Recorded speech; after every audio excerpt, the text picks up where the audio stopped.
सिद्धाणं नमो आयरीयाणं नमो वज्रायाणं नमो लोय सवसाहुणम। अनंतानंत परम सिद्ध भगवान की जय। 1008 श्री आदिनाथ भगवान की जय। अंतिम तीर्थेश भगवान महावीर स्वामी की जय। आचार्य भगवान गुरुवर श्री विशुद्ध सागर जी महाराज की जय। मुनि श्री सुप्रभ सागर जी महाराज की जय। मुनि श्री प्रणत सागर जी महाराज की जय। मुनि श्री सौम्य सागर जी महाराज की जय। जय जन बंधुओं, आप हम सब यहाँ उपस्थित हुए हैं लोकप्रिय कार्यक्रम सम्यक समाधान के माध्यम के लिए। सम्यक समाधान एक ऐसा कार्यक्रम, एक ऐसा प्लेटफॉर्म, एक ऐसी सुविधा जिसके माध्यम से हम सभी लोग अपने मन में उठने वाले जो विकल्प है उन विकल्पों का सम्यक समाधान प्राप्त कर रहे हैं। और यह हमारा सभी का सौभाग्य है, परम सौभाग्य है कि साक्षात पंचम परमेष्ठी साधु परमेष्ठी के मुखारविंद से हम सभी लोग इस सम्यक समाधान कार्यक्रम का एवं अपने विकल्पों का सम्यक समाधान पान कर रहे हैं। कितने महान पल होते हैं जिस पल में अपने मन में उठने वाली जो अज्ञानता है, जो विकल्प है, उस विकल्पों का समाधान हमें प्राप्त होता है। और इस समाधान को देने वाले कोई नहीं, श्रवण मुनि सुप्रभ सागर जी है। मुनिषि के मुखारविंद से हम सभी लोग प्रतिदिन ये कार्यक्रम एवं सम्यक समाधान का पान करते हैं और अपने मन में उठने वाले विकल्पों का समाधान प्राप्त करते हैं। प्रतिदिन यह कार्यक्रम टीवी के माध्यम से, यूट्यूब के माध्यम से, फेसबुक के माध्यम से आप सभी तक पहुंचाया जाता है एवं उसके माध्यम से आप सभी लोग लाभान्वित भी हो रहे हैं और उनके माध्यम से आपके विकल्प भी हम तक पहुंच रहे हैं। उस विकल्पों का समाधान मुनिषि के द्वारा प्रतिदिन किया जा रहा है और ऐसा समाधान आप और भी प्राप्त कर सकते हैं। अपने मन में उठने विकल्प हम हमें व्हाट्सएप के माध्यम से नीचे पट्टी पे स्क्रॉल पे जो नंबर चलते हैं उसके माध्यम से ये व्हाट्सएप के द्वारा आप अपना विकल्प हम तक पहुंचा सकते हैं। उस विकल्पों को एकत्रित करके मुनिषि के द्वारा उस सम्यक समाधान आपको प्रदान किया जाएगा। शुरुआत करते हैं आज की उस मंगल बेला को मुनिषि के चरणों में कोटिशा नमोस्तु करते हुए मुनिषि प्रणत सागर जी महाराज से यह निवेदन करते हैं कि हे स्वामी, आज के कार्यक्रम को गति प्रदान करते हुए संचालित करें। नमोस्तु नमोस्तु नमोस्तु। ओम नमः सिद्धेभ्य। नमः श्रीवर्धमानाय निर्धूतकलिलात्मने सालोकानां त्रिलोकानां यद्विद्यादर्पणायते यद्विद्यादर्पणायते। पंच परमेष्ठी भगवान की जय। परम पूज्य आचार्य भगवंत गुरुवर विशुद्ध सागर जी मुनि महाराज की, परम पूज्य मुनि श्री सुप्रभ सागर जी महाराज की जय।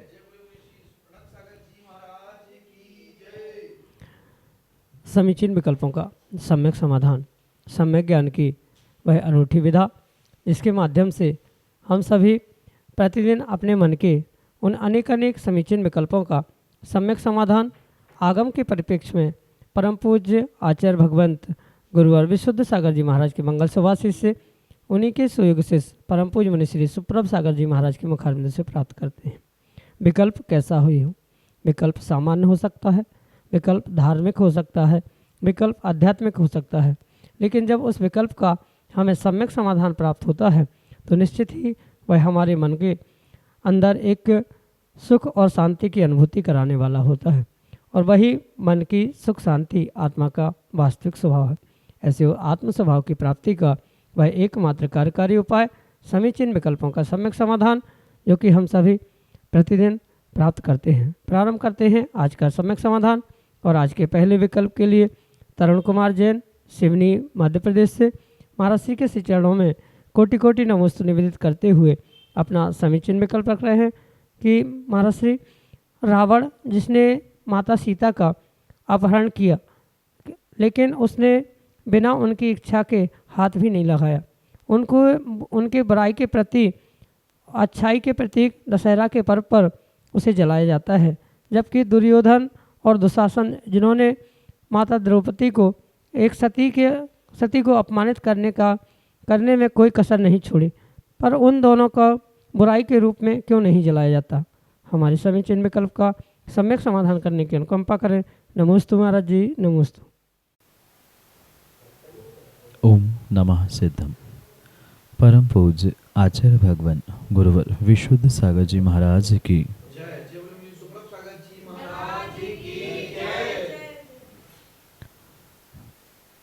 अच्छाई पर जो उत्कृष्टता देने के लिए ये दशहरा रूपी पर्व हमारे भारतवर्ष में मनाया जाता है, जहाँ बुराई पर जीत का, अच्छाई का जो प्रतीक माना जाता है, ऐसे उस क्रियाओं को परंपरा से प्राप्त होते हुए हमें ये विशेष बात समझने की आवश्यकता है। वहाँ कुछ ऐसे घटनाक्रमों को जोड़ते हुए आचार्य भगवंतों ने जो उस रावण का, जो कि बनने वाले तीर्थंकर रूप में देखा जाता है, ये हमारे आगम प्रमाणों से प्राप्त व्यवस्थाएं नहीं है, अपितु ये अन्य मान्यताओं से प्राप्त हुई, परंपरा से प्राप्त हुई ये व्यवस्था हमारे सामने में दशहरा में जो रावण के पुतले को जलाना आदि रूप देखने में आती। इसलिए ये विशेष बात समझे। पहला तो हमारे आगम में ऐसा कोई प्रमाण नहीं मिलता कि दशहरे के दिन रावण के पुतले का दहन करना चाहिए। ये मान्यता वर्तमान में कुछ तत्कालिक व्यवस्था से, तत्कालिक परंपरा से अवश्य प्राप्त होती है कि जो बुराई पर अच्छाई का प्रतीक रूप दशहरा मनाना, विजयदशमी मनाना, ये मात्र तात्कालिक व्यवस्था है और कुछ विशेष घटनाक्रम के निमित्त से ही ये मानी जाती है। आगम की ये कोई भी परंपरा नहीं है। दूसरी बात, जो ये परंपरा भी वर्तमान में देखने में आती है, वह मात्र रावण के ही निमित्त से इसलिए देखने में आती है क्योंकि ये मात्र एक द्रौपदी के ही निमित्त से नहीं, अपितु अनेकानेक उनके उस विपरीत निमित्तों से ही रावण के पुतले को वहाँ दहन किया जाता है। क्योंकि मात्र दुर्योधन, दुशासन ही नहीं, अपितु कंस आदि अनेकानेक ऐसे दुर्व्यवहार करने वाले जीव हमारे इस भारत में हुए हैं, पर सभी का पूर्ण रूप से पुतले के रूप में दहन होना ये नहीं देखने में आता। मात्र और मात्र ये व्यवस्था परंपरा से चलती आ रही है, क्योंकि उसे रामायण के या जहाँ विशेष रूप से रामलीला आदि पहले होती थी, तो रामलीला आदि के निमित्त से ये घटनाक्रम दिखाया जाता था। रावण को राम के द्वारा जला, लक्ष्मण के द्वारा जलाया जाना, राम के द्वारा जलाया जाना आदि आदि जो युद्ध दिखाते हुए, तो उस दृश्य को लेकर उस विजयादशमी के साथ जोड़ते हुए ये तात्कालिक व्यवस्था को बनाया गया है। ये समझना, ये किसी भी प्रकार से आगम के परिप्रेक्ष्य में सिद्ध नहीं होता कि रावण दुर्योधन दुशासन से अधिक दुरात्मा था या ये कम थे या अन्य कोई उनके जैसा दुरात्मा नहीं था। ऐसे किसी भी प्रकार से कोई भी व्यवस्था नहीं है। पर ये अवश्य समझे, ये जो कुछ भी दिख रहा है या विजयदशमी को दशहरे के दिन ये जो कुछ भी प्राप्त होता है, देखने में आता है, ये मात्र तात्कालिक व्यवस्था है। उसके पीछे कोई भी आगम प्रमाण नहीं है, किसी भी ग्रंथ का कोई ऐसा प्रमाण नहीं है कि इसी दिन जलाना चाहिए। ये तात्कालिक अन्य दर्शनों में की जाने वाली घटनाक्रमों को साथ जोड़ते हुए वे व्यवहार में देखने में आने वाली व्यवस्था है। इसलिए ये अवश्य समझे कि किसी भी प्रकार से जिन्होंने साक्षात द्रौपदी का चीरहरण किया था, वे दुर्योधन दुशासन रावण से किसी भी प्रकार से श्रेष्ठ नहीं थे, अच्छे नहीं थे। रावण के अनेक और भी कार्य थे, सीता के अलावा उसका स्वयं का अहंकार, ऐसे बहुत सारे कषाय और विपरीत कार्यों के निमित्त से ही ये तात्कालिक परंपरा से, ये अन्य दर्शनों की परंपरा से देखने में आने वाली व्यवस्था है। यही आपके लिए सम्यक समाधान। अगले समीचीन विकल्प के लिए विदिशा मध्य प्रदेश से श्रीमती विनीता जैन महाराज श्री के श्री चरणों में बारंबार नमोस्तु निवेदित करते हुए अपना समीचीन विकल्प रख रहे हैं कि महाराज श्री क्या अशुद्धि आदि के दिनों में प्रवचन आदि सुन सकते हैं। हमारे समीचीन विकल्प का सम्यक समाधान करने की अनुकंपा करें। नमोस्तु महाराज जी, नमोस्तु। प्रवचन सुनना ये आगम के परिप्रेक्ष्य में एक धर्मोपदेश नाम का स्वाध्याय स्वीकार गया है, चाहे धर्मोपदेश देना या धर्मोपदेश ग्रहण करना, ये पूर्ण रूप से प्रवचन देशना उपदेश पूर्ण रूप से स्वाध्याय का ही एक भेद स्वीकार किया गया। इसलिए जब कोई जीव अशुद्धि के समय में होता है, वह इस स्वाध्याय को या विशेष करके सच्चे देवशास्त्र गुरु को स्पर्श करते हुए ऐसे स्वाध्याय आदि को सुने या प्रवचन आदि सुने, उस पर बहुत सारा विचार करने की आवश्यकता है। क्योंकि अशुद्धि भी अनेक प्रकार की होती है, कुछ स्पर्श करने वाली, कुछ अस्पर्श रूप से हुआ करती, कुछ और भी विशेषता से अशुद्धियों का वर्णन आगम में किया गया है। जैसे सूतक पातक आदि की निमित्त से अगर किसी की घर परिवार में अशुद्धि है, तो ऐसे समय में सामान्य रूप से टीवी, मोबाइल आदि के माध्यम से, जो कि दूसरों के द्वारा लगाया गया है, या कहीं मर्यादा से प्रवचन हॉल में दूरियां बनाकर बहुत दूर से बैठकर किसी की प्रवचन देशना आदि आप सुन रहे हैं, तो उसमें कोई भी दोष नहीं है। पर इन दिनों में भी, मतलब सूतक पातक के भी दिनों में, स्वयं अपने मोबाइल से ही टच स्क्रीन पर बटन लगाते हुए, स्पर्श करते हुए उस प्रवचन को, मुनिराजों के चित्रों को या स्क्रीन को टच करते हुए उसे सुनना, हाथ में लेना, ये तो उचित नहीं है। पर सामान्य रूप से टीवी या दूसरे किसी के माध्यम से बजाए जाने वाले उस प्रवचनों को अगर आप सुन रहे हैं, तो दोष किंचित भी नहीं। और रही बात दूसरे प्रकार से शारीरिक अशुद्धि की, तो वह किस प्रकार की अशुद्धि है? माना कि वह किसी स्त्री पर्याय के निमित्त से अशुद्धि है, तो उस अशुद्धि में तो पूर्ण रूप से आचार्य भगवंतों ने उन दिनों में बंद कमरे में रहते हुए मात्र अपने भीतर के ही, यानी अंतरंग के ही धर्म ध्यान को प्राप्त करने की आज्ञा दी है। वहाँ तो स्पष्ट आचार्य भगवंत का कहना है कि इन दिनों में आपको विशेष करके मौन रहते हुए ही साधना करनी चाहिए, नीरस भोजन आदि ग्रहण करना चाहिए। भले ही इतनी विशेष साधना इन दिनों में जीव नहीं कर पा रहा है, पर कम से कम उन जीवों को ये अवश्य समझना होगा कि ऐसे शारीरिक और प्रत्येक माह के उस अशुद्धि के निमित्त से वह किसी भी प्रकार से किसी भी गुरु के, किसी के भी प्रवचन सुनना, चाहे प्रत्यक्ष हो चाहे परोक्ष हो, ये उचित हो नहीं सकता। क्योंकि अशुद्धि में किया गया स्वाध्याय नियम से बहुत सारे पाप कर्मों का आश्रय करने के लिए निमित्त बन सकता है। इसलिए ये अवश्य समझे कि अशुद्धि में भी अंतर है। किस प्रकार की अशुद्धि है, सूतक की है, पातक की है, कितने दिन हो चुके हैं, या अन्य कोई शारीरिक अशुद्धि है, उन सभी को मद्देनज़र रखते हुए ही उसका वास्तविक निर्णय किया जा सकता है।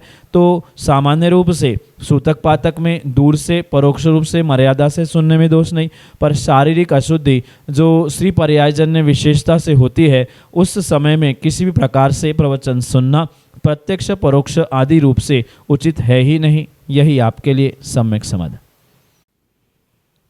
श्रीमती निशा जैन मड़वैया, बानपुर, उत्तर प्रदेश से महाराज श्री के चरणों में बारंबार नमोस्तु निवेदित करते हुए अपना समीचीन विकल्प रख रहे हैं कि महाराज जी, जो श्रावक की प्रतिमाएं होती हैं वह कैसे ली जाती हैं एवं पहली प्रतिमा की विधि क्या होती है। हमारे समीचीन विकल्प का सम्यक समाधान करते हुए हमारा मार्गदर्शन करने की अनुकंपा करें। नमोस्तु महाराज जी, नमोस्तु। जैसे ही जीव को भोगों के प्रति अरुचि परिणाम होने लगते हैं, साथ में विषय कषायों के प्रति उदासीनता प्राप्त होने लगती है, ये संसार आसार लगने लगता है, चारित्र के मार्ग पर बढ़ने की इच्छा होती है, पर वह सम्यक चारित्र जो कि महाव्रत रूप कहा गया है, वह धारण करने की माना की शक्ति नहीं है। तो ऐसे परिस्थिति में श्रावक एक देश चारित्र को प्राप्त करने की जो प्रतिज्ञा करता है, जो भावना रखता है, उसे ही सामान्य रूप से आचार्य भगवंतों ने प्रतिमा कही है, जो कि श्रावकों की अपेक्षा से 11 प्रकार की हुई करती है। जो उस श्रावक को, जो कि सम्यक दृष्टि श्रावक है या मिथ्या दृष्टि श्रावक है, श्रद्धान के साथ उसे उस 5वें गुणस्थान में, यानी कि अणुव्रति या व्रति, इस संज्ञा को प्रदान करने के लिए निमित्त अवश्य ही बन सकता है। कहने का तात्पर्य इतना ही है कि प्रतिमा कोई अन्य वस्तु नहीं है क्योंकि प्रतिमा शब्द भले ही समान है, पर जो मंदिर आदि में भगवान की प्रतिमाएं होती है वह भिन्न विषय है, और श्रावकों के निमित्त से जो प्रतिमा कही है वह भिन्न विषय है। जो पांचवें गुणस्थान वर्ती उस श्रावक को जो एक देश चारित्र प्रदान करने के लिए भावों की विशुद्धि के साथ भोगों के प्रति, विषयों के प्रति जो अरुचि परिणाम उत्पन्न हो रहे हैं, ऐसे उस भोगों के प्रति जो अरुचि परिणाम उत्पन्न होने के लिए जो भावों की विशुद्धि के लिए कारण कहा गया है, उसका जो प्रकटीकरण कहा गया है, उसे ही आगम में आचार्य भगवंत ने प्रतिमा कही या प्रतिमाएं कही है, जो कि श्रावकों के निमित्त से 11 प्रकार की होती है। पहली प्रतिमा दर्शन प्रतिमा, दूसरी प्रतिमा व्रत प्रतिमा, तीसरी प्रतिमा सामायिक प्रतिमा हुआ करती है। दूसरे प्रतिमा से आगे की प्रतिमा जीव को व्रति संज्ञा प्रदान करने के लिए निमित्त होती है, क्योंकि पहली प्रतिमा मात्र निरतिचार सम्यक दर्शन का पालन करने वाली वह दर्शन प्रतिमा होती है। बहुत सारे जीवों का इस विषयों पे भी भ्रम है। दर्शन प्रतिमा का मतलब किसी भी प्रकार से मात्र और मात्र प्रभु के दर्शन करना इतना ही नहीं है, अपितु जो सम्यक दर्शन के 25 दोष कहे हैं, उन 25 दोषों से रहित होते हुए सम्यक दर्शन को प्राप्त करना, ये वहाँ पर विशेषता कही जाती है। क्योंकि मात्र भगवान की दर्शन करने से ये प्रतिमा का पालन नहीं होगा, पर जो 25 दोष यानी कि 8 गुण, 8 दोषों से रहित परिणाम, 6 आयतन, 3 मूर्ता से रहित परिणाम, ये जो 25 दोषों से बचते हुए जीव सच्चे देवशास्त्र गुरु और 7 तत्वों पर श्रद्धान करता है, वही वास्तव में निर्दोष निरतिचार सम्यक दर्शन कहा जाता है, जो कि पहली प्रतिमा का वास्तविक स्वरूप है। साथ में ये भी ध्यान रखें कि मात्र निरतिचार सम्यक दर्शन का पालन करना इतना ही आवश्यक नहीं है, अपितु आने वाली जो दूसरी आदि प्रतिमाएं हैं उसका भी अभ्यास रूप वहाँ पुरुषार्थ करने की आवश्यकता है। जैसे पहली प्रतिमा में एक समय का सामयिक, एक बार का प्रतिक्रमण आदि करना अनिवार्य ही हुआ करता है। दूसरी प्रतिमा से 2 समय का प्रतिक्रमण, 2 समय का सामयिक आवश्यक हुआ करता है। उसके अभ्यास रूप पहली प्रतिमा में सामयिक करना, पहली प्रतिमा में प्रतिक्रमण करना, शुद्ध भोजन का प्रयास करते हुए अधिक से अधिक शुद्ध ही भोजन करना, क्योंकि बहुत सारे लोग ये ज़रूर कहते हैं कि पहली प्रतिमा है, शुद्ध द्रव्य की या शुद्ध भोजन की आवश्यकता नहीं। पानी भी शुद्ध यानी शुद्ध कुएं के ही पानी से बनाया हुआ भोजन, मर्यादित दूध, मर्यादित आटा, मर्यादित नमक आदि से ही बनाया हुआ भोजन ग्रहण करने की आवश्यकता है। रही बात उसे ग्रहण करने की विधि, आप किसी अपने इष्ट गुरु के पास पहुंचकर आचार्य भगवंत या मुनि भगवंतों के चरणों में पहुंचकर फल के साथ या श्रीफल के साथ निवेदन करें कि हे भगवान, मैं एक देश चारित्र को धारण करते हुए, इस प्रतिमाओं को ग्रहण करते हुए अपने आत्म उत्थान के मार्ग पर आगे बढ़ने की भावना रखती हूँ। अगर वह दिगंबर गुरु, दिगंबर भगवान आपके लिए अनुकूलता प्रदान करते हुए आशीष प्रदान करते हैं, तो उनकी आज्ञा से आप उसी दिन से वह प्रतिमा ग्रहण करें, चाहे पहली हो चाहे दूसरी हो, विधि सबके लिए एक ही है। जब निर्ग्रंथ गुरु आचार्य भगवंत प्रसन्न चित्त होते हैं, उनकी आज्ञा से आप श्रीफल निवेदित करते हुए अपनी ये भावना भाए कि मेरी जो ये भावना व्रत धारण करने की या प्रतिमा धारण करनी है, आपके आशीष से वह निर्विघ्नता की ओर हो, ये भावना से गुरु का आशीष प्राप्त करते हुए आप प्रतिमाधारी बन सकते हैं। यही आपके लिए सम्यक समाधान। श्रेयांश जैन, सागर, मध्य प्रदेश से अगले समीचीन विकल्प के लिए ऑडियो मैसेज के रूप में हमारे सामने।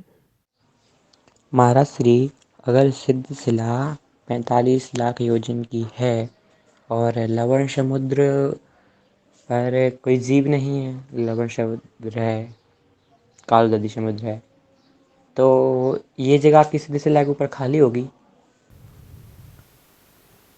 जो सिद्धशिला 45 लाख योजन की है, उतने ही प्रमाण का 2.5 द्वीप का विस्तार कहा गया है।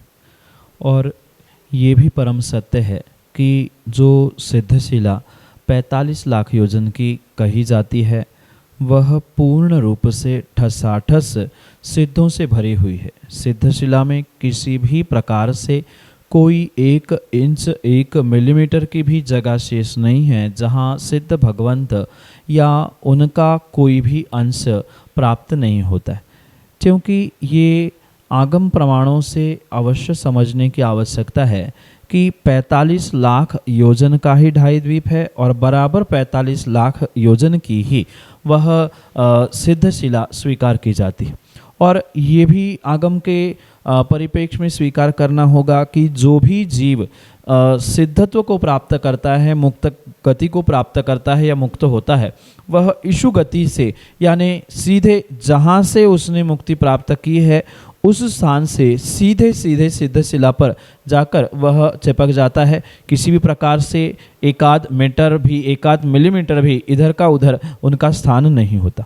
इसलिए ये प्रमाण जब हमें प्राप्त होता है कि 45 लाख योजन की जो सिद्ध शिला है वहाँ कहीं भी जगह शेष नहीं है, ढाई द्वीप से प्रत्येक सिद्ध सीधे इशु गति से ऊपर गमन करते हैं, तो ये हमें अनुमान से भी और आगम प्रमाण से भी समझने की आवश्यकता है कि जो लवण समुद्र, कालोदधी समुद्र आदि भी स्थान हैं वहाँ से भी नियम से ही सिद्ध हुए हैं। कोई भी ऐसा स्थान जब सिद्ध शिला में खाली नहीं है तो उसके नीचे का भी स्थान भगवानों को या मुनियों को सिद्ध बनाने के लिए रिक्त नहीं रहा होगा।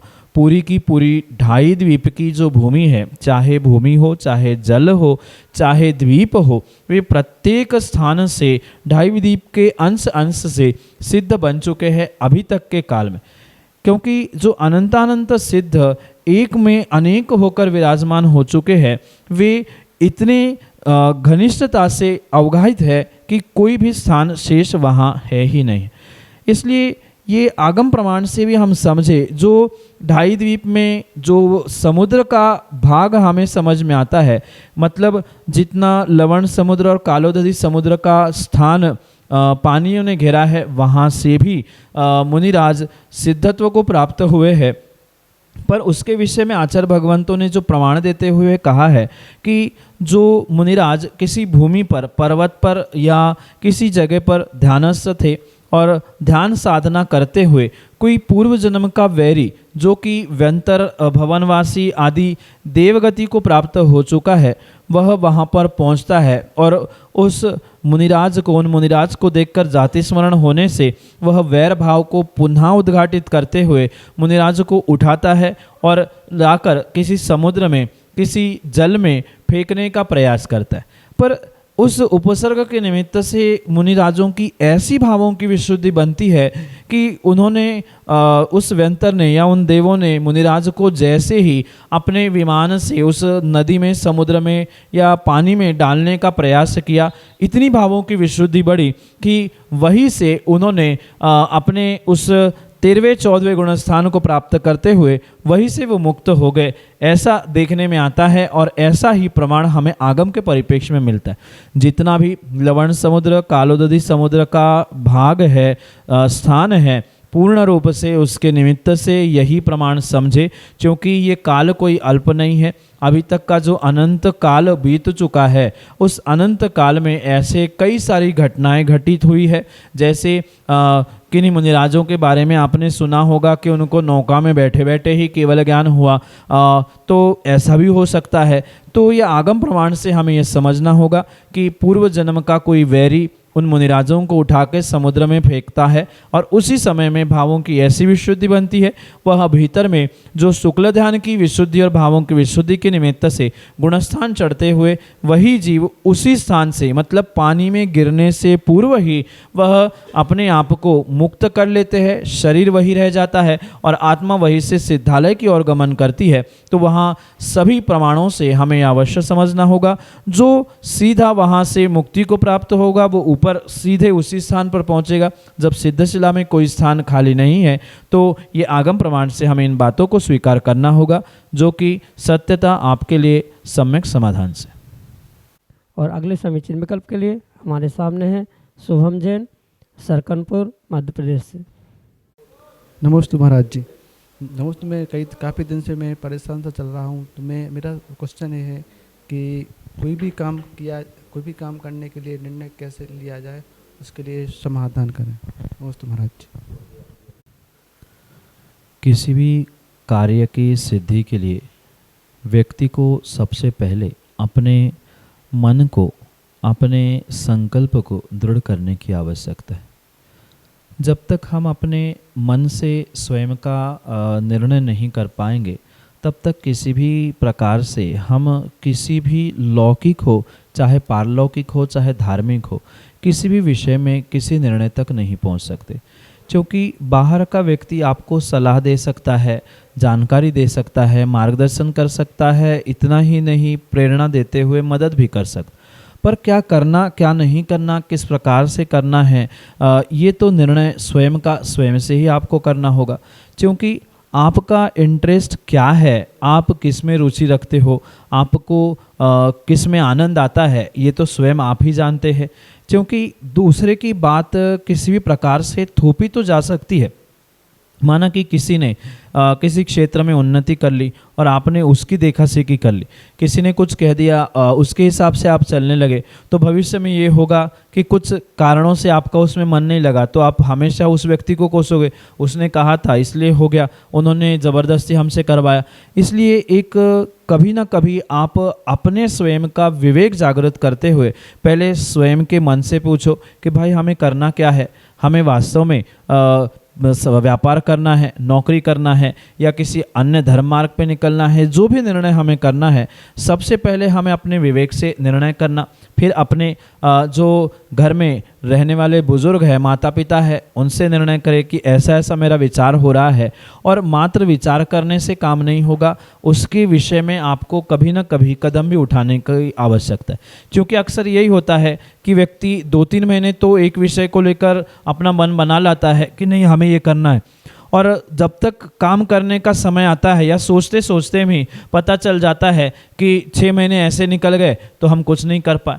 तो जैसे ही हमारा निर्णय हुआ कि नहीं हमें ये करना है, फिर जब हमने विश्वास के साथ निर्णय कर ही लिया है, तो हमें प्रभु का आशीर्वाद मान के या गुरु के आशीष प्राप्त करते हुए उस मार्ग को आगे प्राप्त करने के लिए पुरुषार्थ करने की आवश्यकता है। क्योंकि लंबा समय अगर आप कोई भी कार्य के विषय में सोचते रहोगे तो कभी भी कार्य होने वाला नहीं है। अगर निर्णय हो गया है तो हम कल ही निर्णय पर पुरुषार्थ करने का प्रयास करें, किसी गुरु के पास पहुंचकर आशीष ले और अपने निर्णय को प्रतिफलित करने के लिए उनके आशीष के माध्यम से हम पुरुषार्थ करें। गुरु और प्रभु के आशीष से और तुम्हारी श्रद्धा से और तुम्हारे पुरुषार्थ से, नियम से तुम अपने कार्य में अवश्य ही पुरुषार्थ करते हुए, मेहनत करते हुए, पुण्य के साथ साथ अपने उस कार्य को सिद्ध कर सकते हैं। इसलिए ज़्यादा सोचना उचित नहीं है। कुछ सोचा, सबकी सलाह ली, आगे बढ़े, गुरु का आशीष प्राप्त कर लिया, पुरुषार्थ करें, आप फलीभूत होंगे। यही आपके लिए सम्यक समाधान। जय जिन बंधुओं, हम सभी लाभ ले रहे थे लोकप्रिय कार्यक्रम सम्यक समाधान का। प्रतिदिन यह कार्यक्रम 5:13 पे यूट्यूब चैनल सुप्रभ वाच के माध्यम से प्रसारित होता है।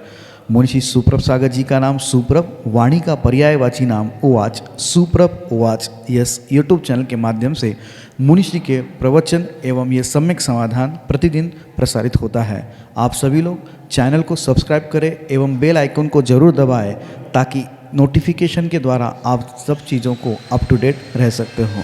प्रतिदिन मुनिश्री के प्रवचन शाम को 7:40 पे जिनवार टीवी के माध्यम से प्रसारित होते हैं। आप सभी लोग घर बैठे मुनिश्री के प्रवचन के लाभ जिनवार टीवी के माध्यम से ले सकते हैं। सम्यक समाधान यह कार्यक्रम प्रतिदिन ठीक 4